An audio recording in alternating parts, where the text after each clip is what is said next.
folks, back on the Bossman Show. Special guest, Coach Sam Puryear of the Howard Bison golf team, TSU Tiger like myself. So I want to talk to my fellow TSU Tiger alumni.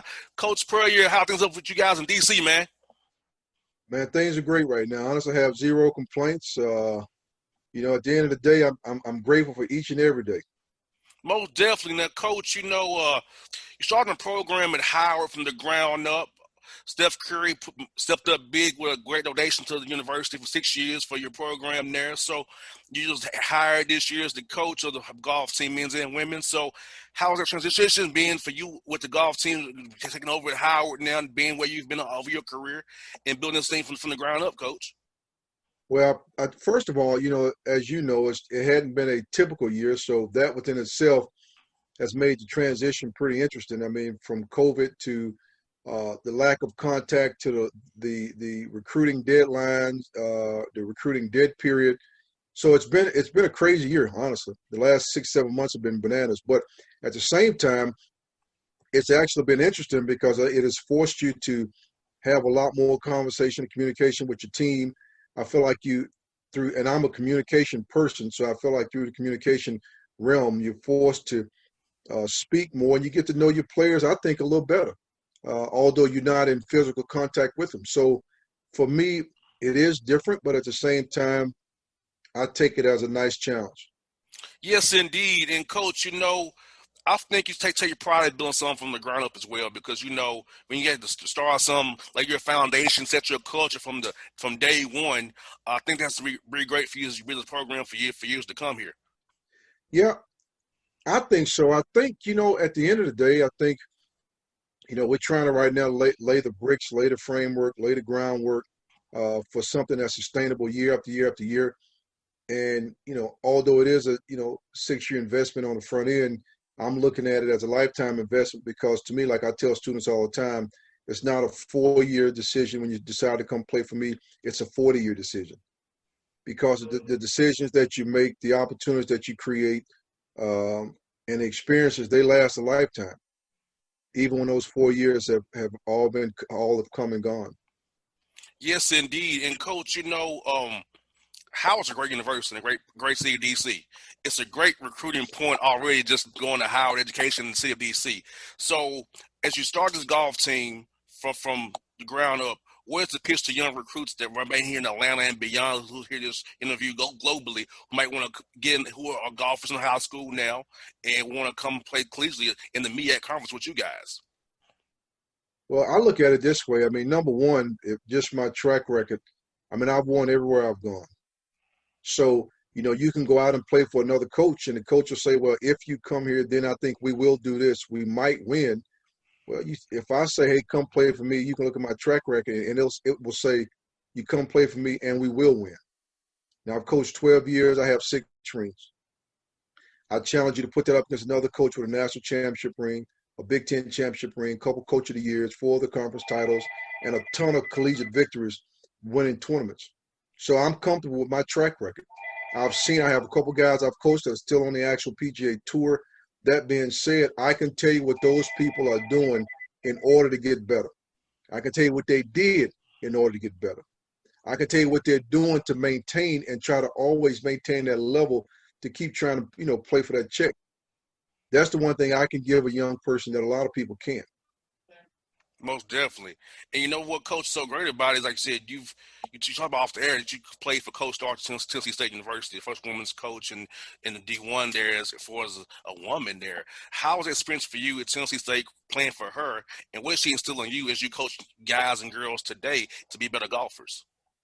I love Coach. I went to play for an 88. I love Coach, and, we laid her to rest 2 weeks ago, and I'll be honest with you. A lot of what you didn't know then that you know now, and you realize she was in your corner, and that doesn't mean that you didn't go at it. We went at it. Coach and I had some crazy times, but I knew she cared about me. I knew that she was trying to make me a better man, and I think inherently the way she saw it is if she made me a better man, the golf part will be easy. And I take that same approach. It's interesting you asked that question. I told one of the guys on my team today, we were talking earlier today, I said, my goal is for him to of course, try to live his dreams and make it on tour. My real goal is for him to become an incredible young uh, African American business person, that he's able to take care of his family, all of his dreams will be able to come true, and that he'll be able to do the things that he thinks he needs to do to impact and impart his wisdom on the world. We just had that conversation earlier today. Most definitely, because, like you said, it's a 40-year commitment when you come play for you, because same here, like, I'm still close to Coach Allen, Coach Alexander. I'm still coaching Nolan Richardson III. I still talk to all these guys, Dana Ford. I still talk to these guys. Right. After being at Tennessee State University, I still relations with these guys. I was freaking out camp as a kid at YSP program. Right. So I know how coaches can impact you. He impacted me as a young man, and the fact I still talk to him today is great. So having a great coach in your corner who can instill stuff in you, talk to you, because as a coach, you impact lives every day, all day, and what you say and do, and help and shape, mold young Black African American men and women. It's so key knowing what's going on in our world today, right now, Coach, which is crazy around us right now. Oh, absolutely. And I think you're right. I think the coach, in a lot of respects, the coach doesn't get the credit. And I mean, I'm okay with that, but the coach plays a very pivotal role in that development. In my case, you're trying to develop them on the course and also off the course. So, I mean, I don't take that for granted. I realize that's an incredible responsibility to have a family put their young person in your care for 4 years. And I hold that dear.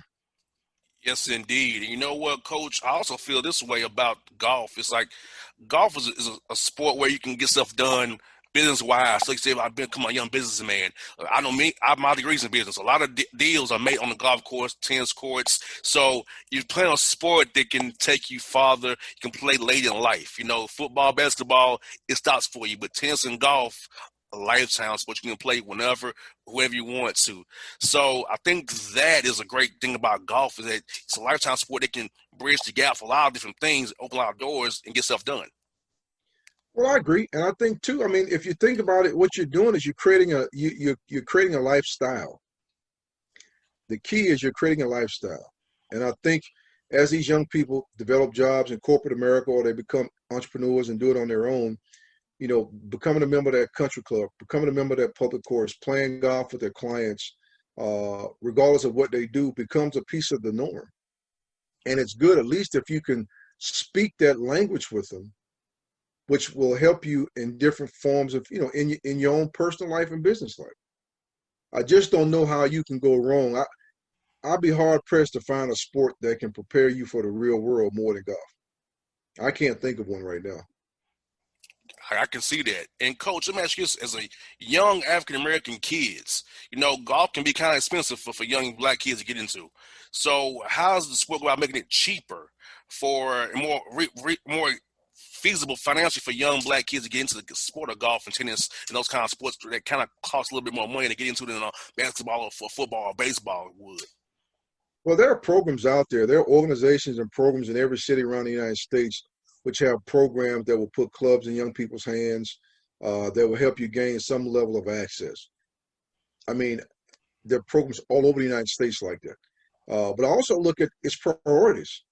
When I look at families and I see young people, parents will say, hey, we poor, yada, yada, yada, but they're wearing $250 pair of Air Jordans. Like, wait a minute. I'm not wearing $200 pair of tennis shoes myself. Same here. It's priorities, though. It's about priorities. So to me, it's a simple investment. I'll wear cheaper shoes, but I invest in tutoring or golf or something that will take me further. Instead of the flip. Instead of putting expensive shoes on my feet and not investing in the tutoring and the academics and the golf. It's just priorities. Most definitely. And you're right about that, Coach. That's something my parents instilled in me. Is like, hey, knowing the value of a dollar, understanding the appreciation, and knowing that you rather invest in stocks than buy some Nike shoes. You want to invest in Nike stock, rather about Nike shoes. That's what my father told me. He said, I'd rather buy some stock rather than buy some shoes. So he did. He bought some Nike stock as a 14-year-old. So I was like, so I get you. So understand the value of money and resources and how you want to grow your kids' money. I still have those stocks my dad bought for me, those bonds my dad bought for me. I still have them to this day at 33 years old. So it's like, Wow. Coach, so like you said, it's different priorities. And I think for me, I was put in USTA program to play tennis here in Atlanta. I went to Hadley Park and played there in the summertime as well. So I was exposed to things via whether it be TSU's YSPP program or whatever. So you're right. The parents really care about developing their kid, son or daughter. They'll make sacrifices to do it the right way for their kid. You set them up for a future, whether it be golf, tennis, or wherever in life there. Exactly. Totally. And Coach, let me ask you this, man. So let's talk a little bit about you as a person, as a coach, man. So for our listeners out here who are not familiar with golf teams, how you go about coaching a young golfer? Is it daily practice on the course? Is it off the court for his weights? So how does a golfer train for the listeners who may not understand the game of golf like you and I understand the game of golf? Well, I give you a perfect example. I mean, even though I'm the coach, I'm trying to keep myself in position to be better as a coach. So what does that even mean for me? That means you get up in the morning like today. You get up, I go hit wedge shots. I went to the gym.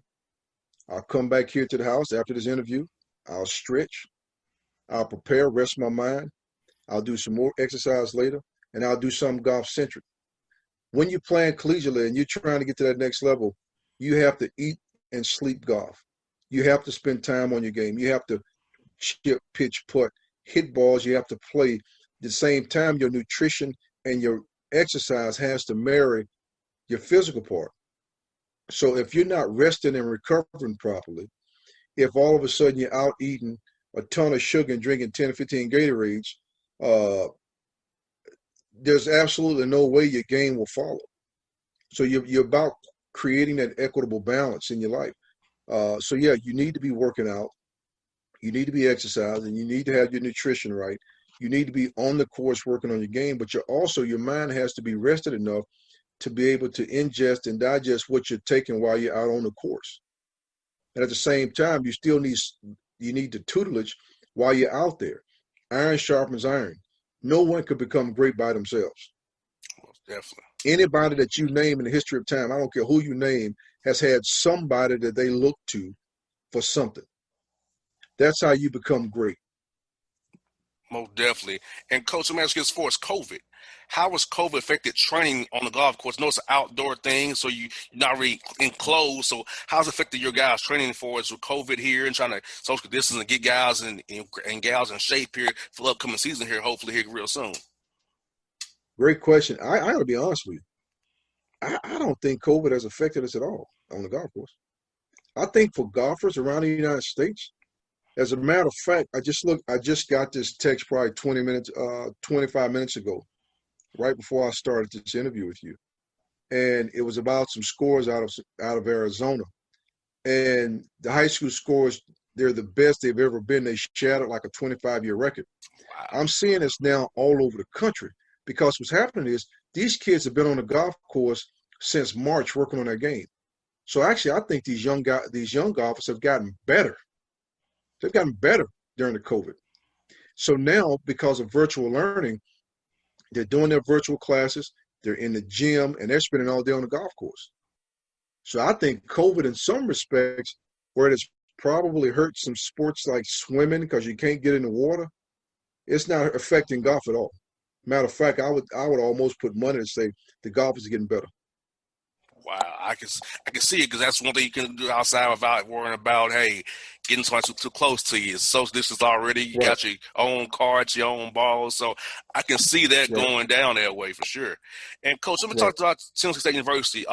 You talked about there a little bit. So talk about your time at TSU. Like I told you, I was there from 05 to 09, getting my undergrad, master's 2011 there. So what was your time like at TSU, and how has it changed over the years from time you was there to when I went there and right now? Holy cow, bro. It's not the same spot, baby. It's not the same spot. I'm trying to tell you, listen, TSU back in the day, when I got there, man, there was some times that place could be a frightening place, man. But the people I met were unbelievable, man. I mean, from the walks down to Fisk, to the parties down at Fiskham and Harry, to going down to the college crib late at night, or the Harpers, and all the stuff he used to do down at Hadley Park and TSU. But now the TSU I see now is what I've always hoped and dreamed it would be. Beautiful bookstore where you can buy nice gear, access to things on campus. Think about it. When I was there, man, if you missed dinner in the caf at 6 o'clock, man, when I tell you were starving tonight, bro, you up in the dorm playing cards for some food, man. Wow. We out on the golf course. Here's a story for we out on the golf course because we knew we were gonna miss dinner. We out there playing for Lee's Chicken, man. At that time, Lee's Chicken had a 3-piece special for $2.99. Lee's Chicken. Hey, we gamble for that every day on the golf course. I'm just letting you know right now. Hey, $3 for some 3-piece of chicken, knowing I'm gonna miss dinner. I was gonna beat you that day because I knew I was gonna be hungry. Mm-hmm. Oh yeah, so I know my mom was telling me you used to be straight through there. Like you couldn't go straight through, like in the stop where it's where the little areas on John A. Merritt there on 28th. That's right. You couldn't go That's through there. right. I'm like, you seriously? You could go through TS like that? I'm like, yeah, you could. I'm like, I wish I could saw that day. We can go straight through that story. Oh no, it's totally this. I'll tell you a real story, man. With my fraternity, man. I'm an alpha with my fraternity. We used to go up when you used to be able to drive straight through the campus. We used to drive straight up and go down to that maximum security prison and play the convicts in basketball, man, like community outreach. And I mean, to think about some of those guys in there, and they would tell you those guys in there were lifers, man. And we would go down there and do community projects like that. I mean, those are the things when I think of college, the time spent, going down to the Bethlehem Center over there near Vandy and volunteering time. I remember that stuff from college, man. I remember the relationships. I remember meeting people from Memphis, I always thought they were like a whole nother world. Shelby County one time, I remember that. Gangster walk. I remember that stuff, man. They had their own language in Memphis, boy. They had their own language over there. They had their own language. So I remember that. And I tell you what, those 4 years at TSU were probably some of the best years of my life. They were unbelievable, man. And I know you go to Nashville now, all the buildings up there, and I'm like, seeing what I remember. All that extra side of downtown, like that, it wasn't there when I was here. It's all different now. So, yeah, man, it's growing over there. I remember 2005 going to learn about the zoo and all that good stuff over there, hanging out in that student centers. So, I learned all that. The zoo was amazing. The zoo was amazing. I'm trying to tell you. I could tell you a lot of stories but the zoo was amazing. I can imagine. Now, did you all golf for Ted Rhodes for your matches, or were you golf somewhere else? Well, we practiced at Ted Rhodes, but I tell you how golf has changed. At Howard, we're working on getting membership at country clubs, hopefully, and things like that. Tennessee State behind Gentry used to be a field up on top, and they used to have this parking lot that went way down to the bottom, right? And the grass was as high as from your foot up your shin. Wow. And we would hit balls out this grass. It was so high. It would hit the parking lot, and it would roll about 400 yards. It would take us 2 hours to hit about 40 balls because we had to go pick them up. It was a hot mess. It was awful. It was awful. But it made you appreciate when you finally got something decent, though. Most definitely. And that's where the way I'm built right now, I feel like sometimes you feel like Teflon. You feel like you've seen the other side. You're so thankful when you get a little bit because with a little hard work, you can make a little bit turn into a whole lot. And that's the lesson I try to teach the players, man. Like they've never seen the other side. So they become slightly entitled. And I try to let them understand that don't work in my world. There's no level of entitlement here. There's a deep gratitude and a deep appreciation for the small things because I remember the other side. They don't. And once they come to that level of understanding, I think at that point, things really work themselves out. You got that right. And that's why I try to have our own coaches from the HBCU schools, TSU, of course, and now in the OVC, because I lived that life that you understand. When you go to HBCU school, in a small school, resources are very tight. So you have to understand that, and I want to make sure people understand that there's great stuff going on at HBCU schools. Give you the platform because I feel, as being an HBCU grad myself, I got to make sure I show the good side that we can overcome no matter what the situation may be. Resources, not whatever. Great things will still happen in our schools. Yeah, totally. I think you hit the nail on the head. And I think, when you see what Kamala Harris is about to do right now in government, I think you really understand that there's so much talent embedded in these HBCUs around the United States. With proper training, with resources, with God, with all the things that are out there and at our disposal, we can honestly be anything we want to be. And I promise you this, if you can make it out of HBCU, there is nothing in this lifetime that can chip away and knock you down because you probably already experienced a whole bunch of pitfalls. Most definitely. And coaches, look at us today. Both of us are 2 TSU grads. Our radio show that's very popular in the number 9 market in the country. You're a golf coach at a great HBCU school. So we're 2 examples of, hey, HBCU success from the same school.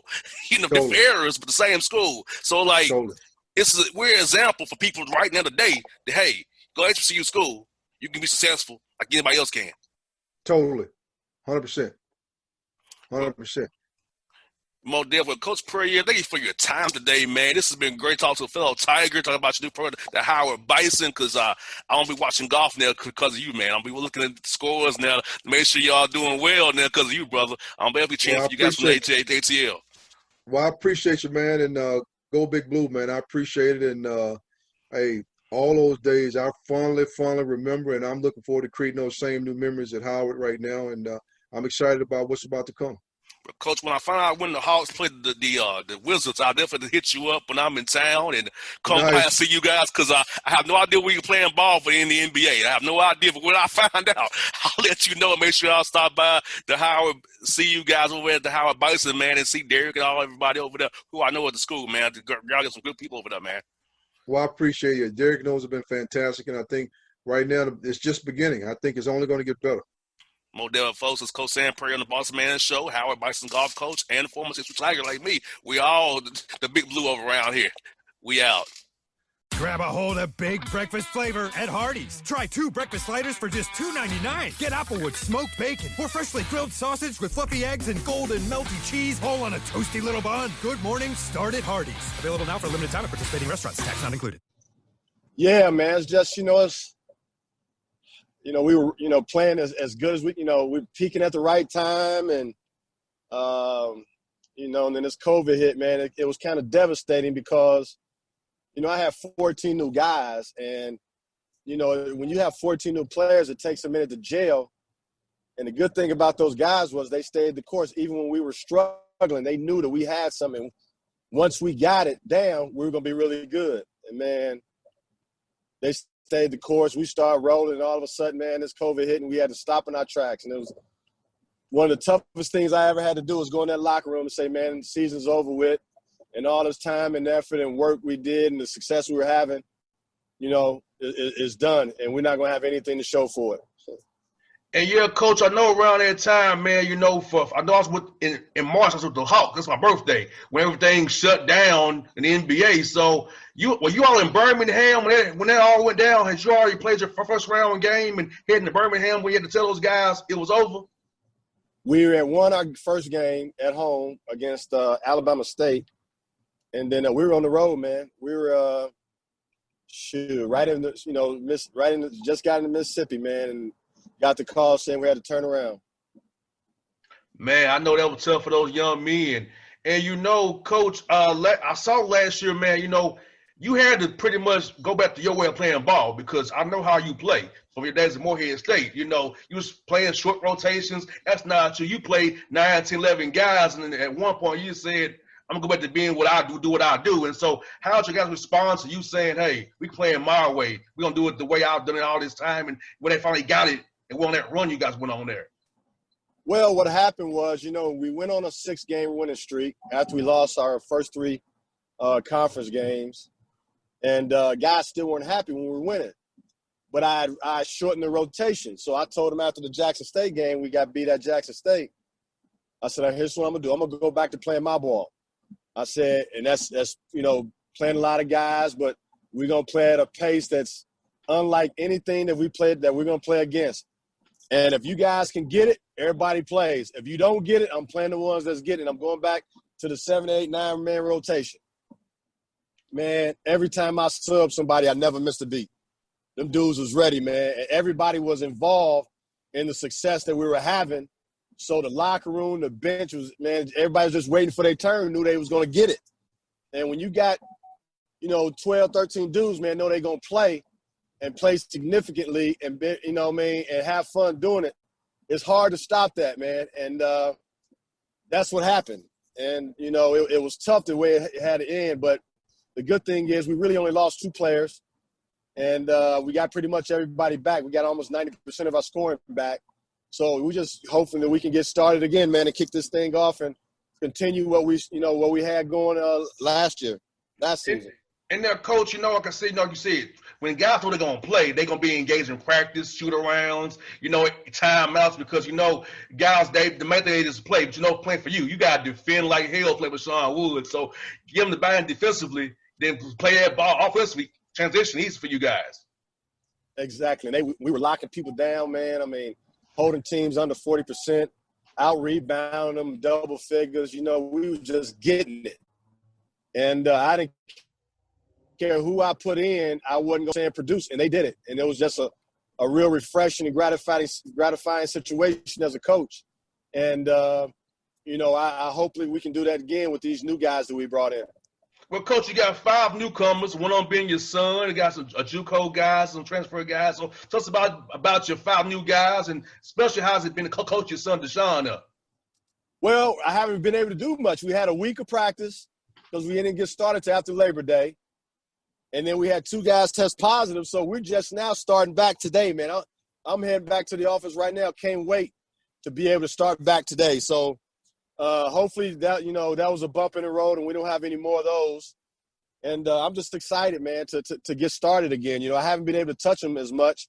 So hopefully now this is a start of something. But, the 2 big guys, Harrison Henderson and Andre Allen, have a chance to be really, really good. Both of them are skilled. Andre Allen's super athletic, can be a force, especially offensive rebounding. Harrison is more of a Brad Daugherty type. I don't know if you remember him. He's played in North Carolina. I do. Real smooth, nice, sweet jump shot, skill, can pass, And then we got we got Andre Torre, who's a transfer from Howard, who's on the Russian national team, man, the actual national team. And he's as talented at 6'8" as you can get. We're very blessed to get him. And then we got Sam Kalo, who's from Eastern Oklahoma Junior College, who's a Sean Woods type of guy, a junkyard dog. Most definitely. And then my son, who knows me, as a point guard. So that's going to make the right play and do the things that, you need to do. So I'm looking forward to it, man. I'm looking forward to coaching my son, looking forward to coaching all these guys. And the thing about my son is there's no pressure because I got everybody back. So he ain't got to come in and, do nothing extraordinary, no pressure on him. Just come in, fit in, and do what he does. And then, when these guys leave, he'll, have some experience with some guys he'll be playing with, and the future's bright. So, Southern basketball, man, is, ain't going to look back for a while because we got things in place. And as long as we continue to recruit, Sean Woods type of guys, man, we're always going to be in the mix. Well, I knew it that first year transition year. I knew it was going to be a bad year for you. But last year, I said, yep, he got the mixture right. And this year, the 5 guys you guys, to me, are the favorites in the SWAC. I don't want to put the pressure on you, but I feel like you guys got the nucleus already there, plus 5 new guys who can plug right in there. You guys got a squad this year, Coach, for real.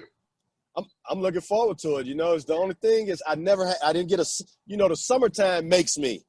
People don't understand. My season is predicated on the summer.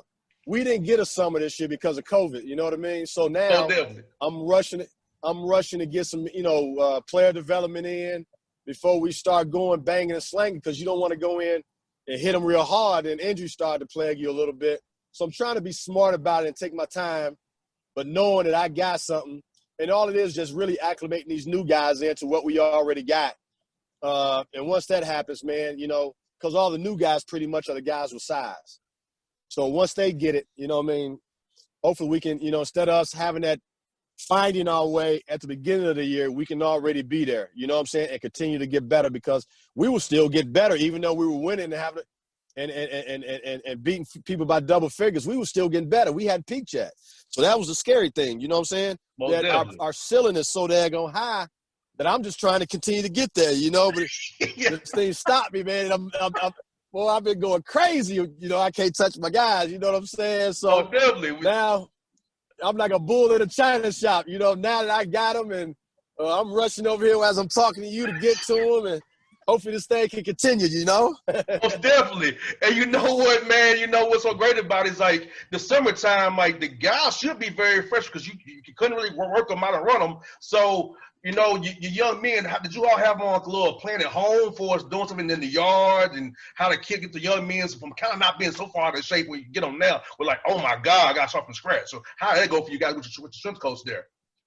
Well, we can do nothing. You know what I'm saying? The strength coach couldn't touch them, couldn't do nothing. So I really had them really doing old school stuff, man. You know what I'm saying? Push-ups and sit-ups and getting running in, That was the only thing we really could do because of this deal. You couldn't go to gyms, to get you a good workout in. So we just tried to do the best we could with what we had. And thank God that we got guys that really want to be good. So they didn't have to be motivated to do it, and they did what they supposed to do for the most part while they were gone. And so they came back, man. In the first couple of days, I'm gonna say, man, these dudes out of shape. These workouts gonna be bad. Man, them workouts was good. They answered the bell. It was tough. They were sore, but man, they answered the bell. These dudes, it's like you dude been hungry for the whole life. You put a nice looking plate on this table, and he's starting to eat it, and all of a sudden you come back and take the plate away. What do you think how that kid gonna feel? That's how my guys feel right now.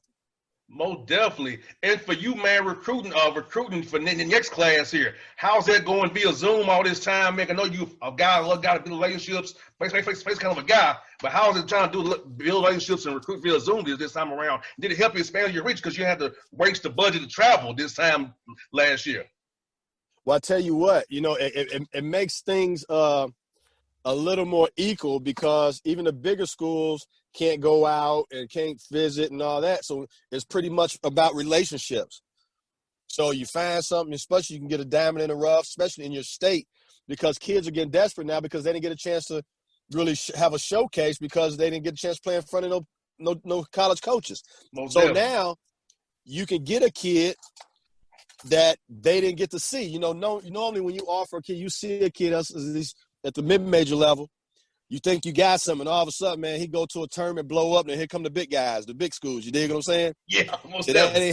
That ain't happening now. So, hopefully we can take advantage of this situation because we did take advantage of it, with the 5 guys that we got because of COVID. You know what I'm saying? They didn't come in on a visit. We didn't have to compete as much, you know what I mean? So we just, steady staying the course and becoming more aggressive with this COVID deal because this is where we had to strike. You know what I'm saying? Now, how's it been telling your young men, man, look here, I know you're young. I know you want to see some girls, go out to the mall, shop. So how's it telling them guys to say no when they really want to say yes to certain things, keep them in focus? I know with the team, you had 2 guys getting the virus, the quarantine. So hope that teach them a little bit of a lesson now that, hey, this thing is real. We got to really be on our P's and Q's always. Well, you know what, man? It's kind of crazy. They have been doing good as a whole for the most part. You could get this thing any type of way. You know what I'm saying? Mm-hmm. It ain't like they was really, and I'm proud of them because they ain't been wilding, but you can't, 100% COVID-free on a team is unrealistic. And, the way they got it was just being simple. You know what I'm saying? A family member brought it to them. Ain't nobody clubbing, ain't nobody doing none of that. You know what I mean? Because these dudes are focused. And, it was just an unfortunate situation that happened, and it set us back a little bit. But now everybody's all tested negative, and hopefully this is the end of it, and we can get rolling, man. And now, Coach, for your non-conference schedule, man, I know they pushed y'all back to the 25th, so getting the money games is big for Southern and the SWAT schools. So how's it been trying to getting games, knowing that you got 2 weeks kind of taking off before you can raise that money that you usually raise non-conference schedule before you get in the SWAT play? Well, we got lucky because one of the deals was an MTE event, and even though we weren't able to play it at that time, the beginning of the year, we still able to do it. So now it's just going to be in a bubble. It's going to be in Iowa at one place, but we still got to get maybe another game or two in. But for the most part, it didn't devastate us. We didn't miss a lot, but we missed some. And everybody now, you're not getting as much money from the bigger schools, but you got to get something to keep your budget going. Yeah, I saw some of them contracts, Coach. They ain't good to me, man. That whole COVID clauses, man, they monkey. I saw a few of them. Yeah, because here's the deal. You're not getting that much revenue because you're not having fans. You know what I'm saying? Mm-hmm. So they ain't got that much money to give. That's understandable. I get it. It's unfortunate for us because we depend on that type of deal, Most definitely. Well, that's what I got for you, Coach. This, man, everything's going on in the country, man, getting with George Floyd, all these different Brown Taylor. How are you talking to young men about being registered to vote this time around, getting engaged and realizing we check out that Jaguar jersey, man? You a young black man in Louisiana in this country. Well, here's the deal, man. All you could do is educate your guys on, if police ever pull you over, you know what I'm saying? Give them respect. Don't give them any type of reason to do anything to you.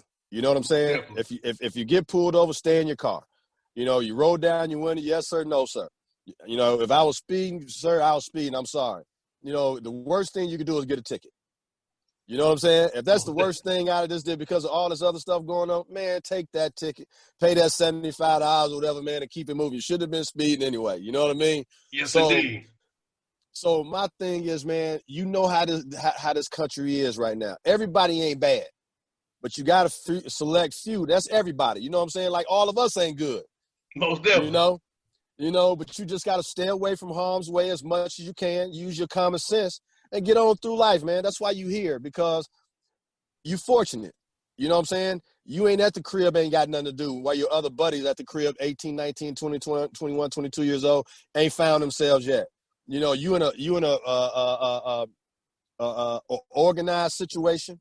You lucky to be playing college basketball, getting an education. You know what I'm saying? So you got this thing 80% pegged. Now you just got to take advantage of it, okay, and do what you're supposed to do, and then go and educate somebody else and continue to make your family proud, your school proud, your coaches proud, all that type of deal. The more you trying to stay positive, do positive things, man, the less you get, you get involved with that dumb stuff. And right now, man, that's all I can tell them. You know what I'm saying? You can't be with them 24 hours a day, just like I can't be with my sons at 24 hours a day. But they know what right and wrong is. That's what I recruit. You know what I'm saying?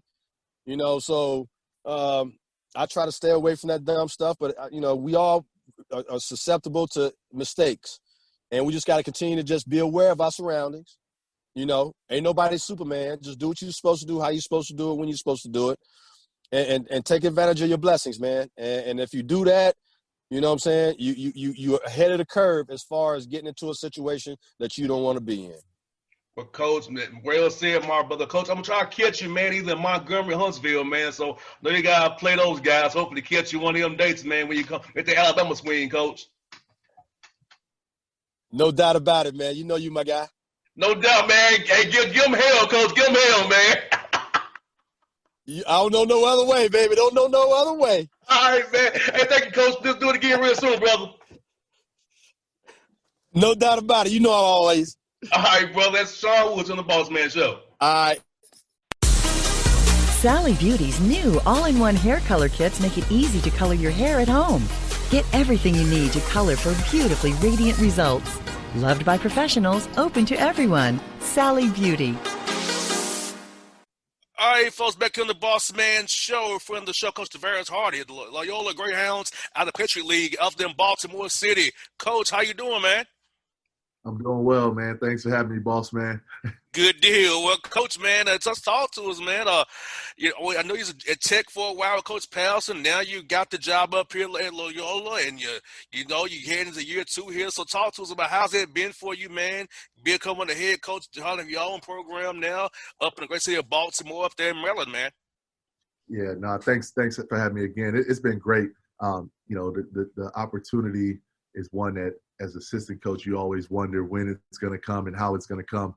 But when this opportunity presented itself, I was lucky that I've worked for great guys like you mentioned, Josh Pastner, John Thompson III, Bill Carmody, and so I felt prepared.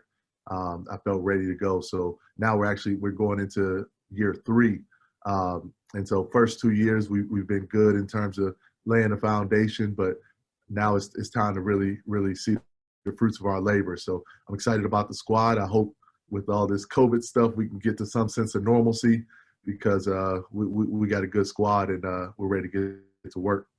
Now, Coach, let's go back to March, because, March 11th is my birthday, where everything went all crazy. I'm at the Hawks game playing the Knicks, and I get a text, season suspended, right? So I'm like, okay, this is weird. So where were you and your guys at on March 11th, and having to go from having your guys sending them all home to go virtual and making sure they keeping their grades up and not, slacking off? They can't maybe major run because class, you can't, coach ain't here, I can skip class now, you can't make a run for that. So how was that keeping young men accountable for academics and going from in person to being virtual? Because I know it had to be hard for you and your staff and your players as well. No, it was a challenge. We had just finished having our team meeting where I kind of laid into them a little bit and challenged them. And we came up with this grand scheme of things. We had our 7 weeks of workouts in the springs all planned out. We had the summer workouts that we were trying to, get them hyped up for and let them know we want to have X amount of shots by X date. And then a day later, I had to call them in and say, look, I'm sending everybody home. All that stuff's been put off. And so it's been a challenge. But, I would say this platform that we're on right now, Zoom, has been a blessing during this time. We've been able to connect as coaches. We've been able to connect with our guys, and just spending a lot of time being able to have face-to-face conversations and talk about the program culture, talk about the things that we can control, power of positive thinking. Like, we've covered everything. We've had our conversations on social justice. We've had our conversations on just why it's important to vote, just everything under the sun. And so I'll say from that standpoint, it's been rewarding to be able to continue to communicate with them, but certainly from a comfortability standpoint of knowing what they were doing and how they were doing it, we're all in the dark and just ready to get back. I'm happy we were able to get back on the court this week. Yes, indeed. Now, Coach, strength and conditioning-wise, kind of alluded to it. Like, you don't know what those guys are doing at home. You can see them workouts. You can watch them via Zoom, Instagram. So how are the strength coaches kind of keeping the young men from doing things, calisthenics in the yard, jump roping, running? How was that trying to keep them in some sort of shape while they was back home? Yeah, we got a great coach, Brian Arfitch, who, he designed workouts specific to what the players had available to them. Some guys, had gyms in their homes. Some guys had access. If their mom was a teacher or something, they can get into the school safely. Guys are from all over different parts of the country and world. And so, their cities were going through different things. And so, he was great at shaping it to each individual. Some guys lived in apartments in Brooklyn, New York. We had one kid in Brooklyn, New York, who, all he had was space to do push-ups. And so, we made sure that we got all those guys the options to keep it going and safety first. That's the priority. We can make up for some of this other stuff, but keep them safe and keep them thinking positively was sort of our message to them.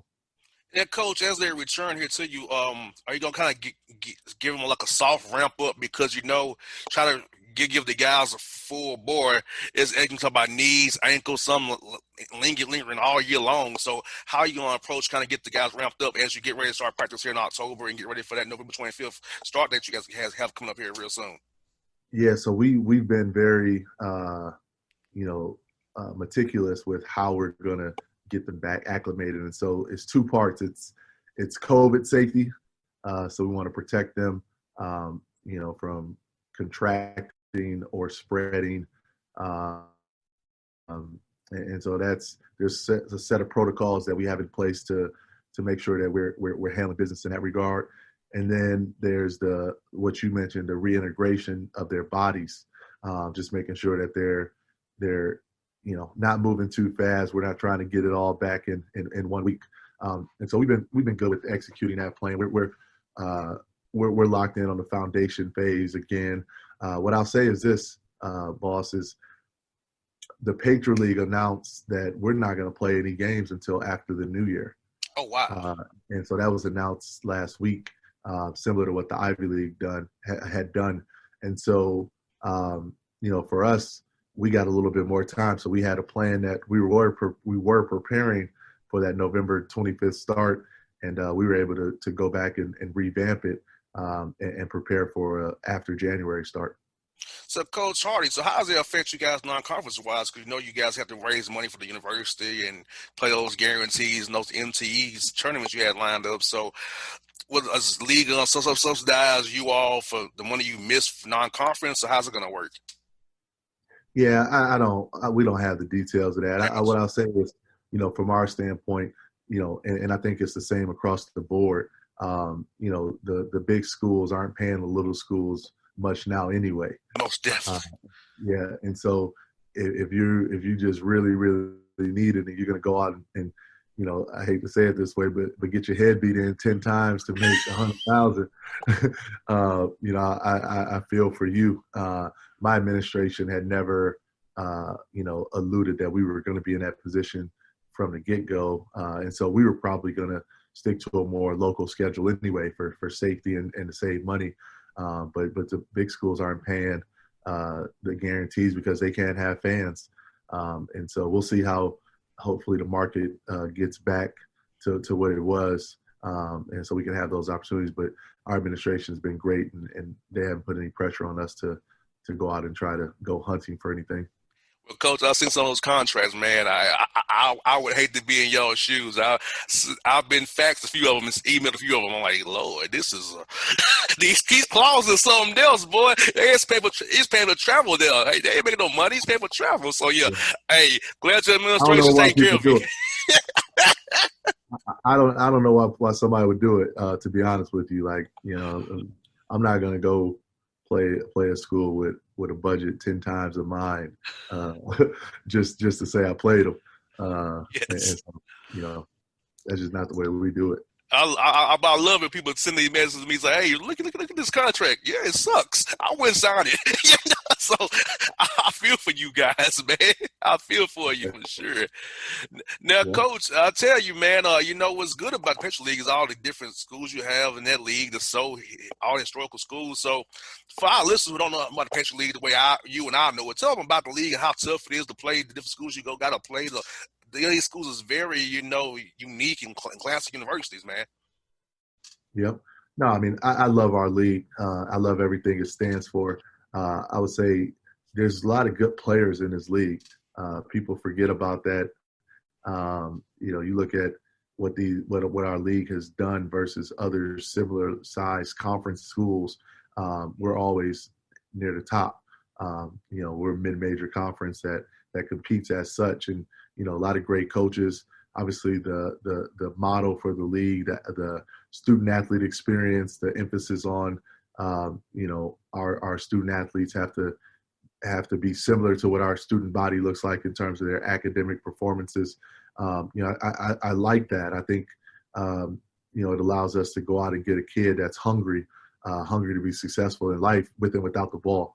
And so that's who we are at Loyola.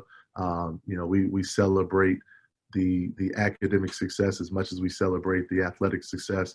And we're trying to produce exceptional young men that go out into the world and be future leaders. So, that's what we're all about. And, I know the other schools try to do the same thing. And then we get a chance to go out and compete and see who does it best. Well, Coach, being in Baltimore City, right there near D.C. and DMV area, I mean, you're a young man with a great opportunity to be right there in the hub of things going in this country to make networking arrangements, internships, and have jobs waiting on them once they leave the basketball court. So I feel like coming to Loyola, for me, for I'm a young man, hey, I got a lot of opportunity at this school. Being in a great city, I can be around a lot of moving and shakers in the world, get my foot in the door. For 40 years, I'm set for 40 years already. That we talk about that all the time. It's a 40-year decision, and it's hard for some young men. And we talk about this as coaches. I got a group of coaches that I get with on Sunday nights. We're all first-time head coaches in the first 5 years on our jobs, and we talk about some of the challenges. And just how when you have those opportunities to expose young men to what the world could be like. A lot of us had never seen it before. Didn't my mom wasn't a lawyer, my dad wasn't a doctor, so a lot of the experiences I got when I got to college, and that's what we try to, and that's what we try to show our student athletes to, use this experience. Don't let it use you, and like you said, meet the folks and get the networking in and understand what this world is all about. And you can still pursue being a pro. We just had one of our seniors sign a deal to go play over in Finland. We got another one that's going to be signing, and we got a couple young guys who are getting NBA looks.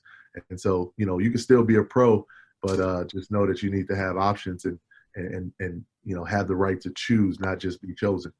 Most definitely. And also, Coach, is this, man, being in Baltimore City, a city with heavy African-American population, and you're an African-American coach there, all your players are African-American. So how have you been trying to teach them about social justice, like you mentioned earlier, of getting registered to vote, understanding civics, what civics is about, knowing just more than just federal, you got to worry about state and local, of course. So how have you been trying to teach them over Zoom about what's been going on in our country and how they can affect change going forward? Because, they are the next generation after you and I.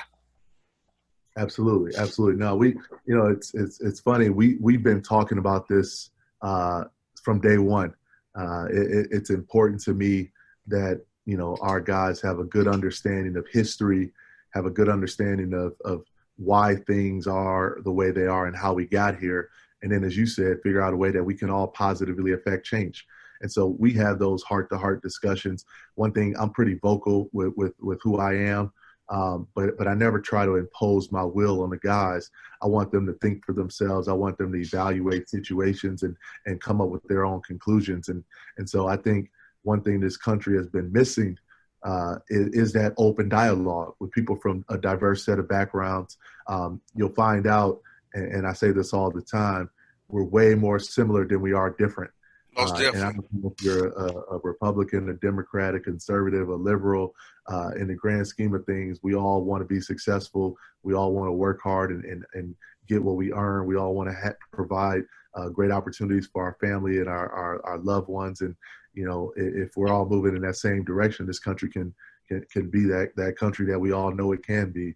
But there's some things that we got to self-correct on, and you can't hide from history. You can't hide from the fact that, there was 400 years of oppression that have us in unequal settings. And, we need to address that and then find out solutions to move forward together. Most definitely, Coach. And also, you also been a trailblazer, but you had a second female D1 head coach, Coach Tiny Adams. So tell us about her, which is going to bring to your staff here going forward. Yeah, Coach Tiny's a rock star.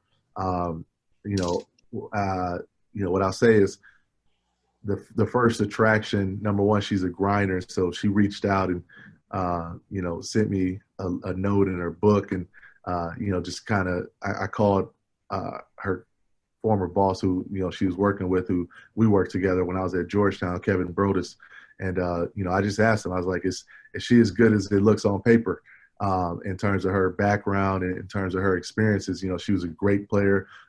She's the greatest women's basketball player at Morgan State, but a lot of her records transcend on both sides. The amount of points and assists and steals that she had, and so I always respect people that got it out the mud, like she was able to do, as a player. And then I found out as a coach, she was equally good. She worked hard. She's passionate about player development, which is something that we wanted in a candidate. And she's already hit the ground running. She's been here, less than a week, and she's building an incredible rapport with our players. She's being innovative. She's challenging us as coaches with our thoughts and the way of doing things. And, I'm just really excited to have her on board. And Coach, how cool has it been getting on these Zooms with other coaches since during the pandemic and learn about different other people's ideas and their schemes, and I learn about different ways of the coaching? Because I know a lot of guys have been on Zooms. I've been invited to some of the Zooms. I've been on some and have not been on some. But how's it been interacting with coaches where the guard is kind of let down a little bit, where they always that mode to kill you, let you in something, let somebody's secrets here over this past few months here? Yeah, you know, and it's funny because like everything, there's varying levels to this, right? Yes. So you have some where, you know, we kind of don't know each other, and you know, offense, the basketball camp defense, and not telling too many secrets. I'm sorry, I hope I'm not cutting out on you. No, you good, Coach. You good. Okay.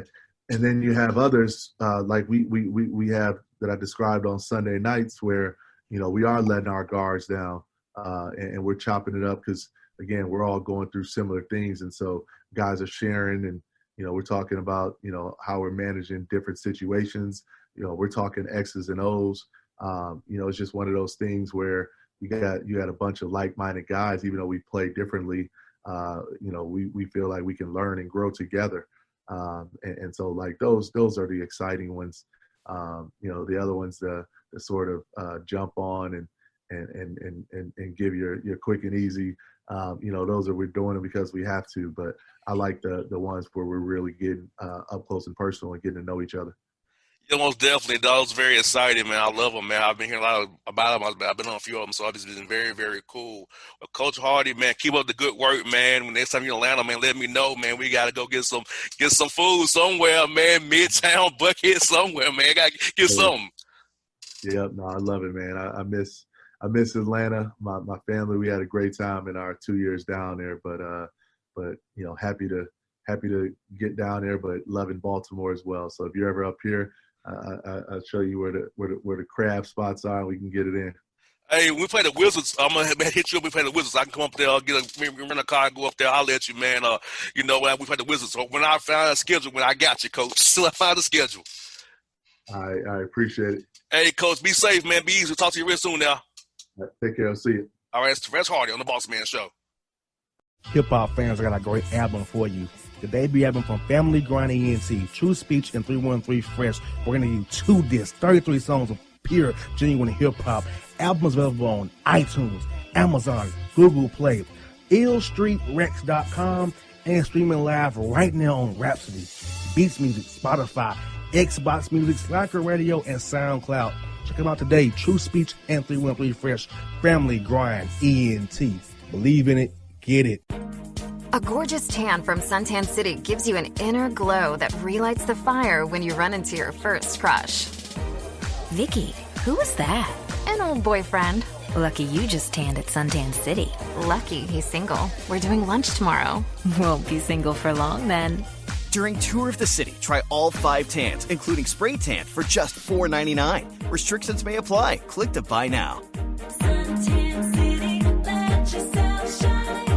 When you're a teen, you finally get to make some of your own decisions. Who are you going to hang out with? What do you want to be? Are you going to glance at that text while driving? Remember, a split second is all it takes for something tragic to happen. Be in the zone. Turn off your phone. Visit childrenshospital.vanderbilt.org/BITZ to learn more about our teen driver safety program. Brought to you by Monroe Carroll Jr. Children's Hospital at Vanderbilt, the Ford Motor Company Fund, and the Allstate Foundation. It's maybe the night that my dreams might let me know. All the stars are closer. All the stars are closer. Tell me what you gonna do to me. Confrontation ain't nothing new to me.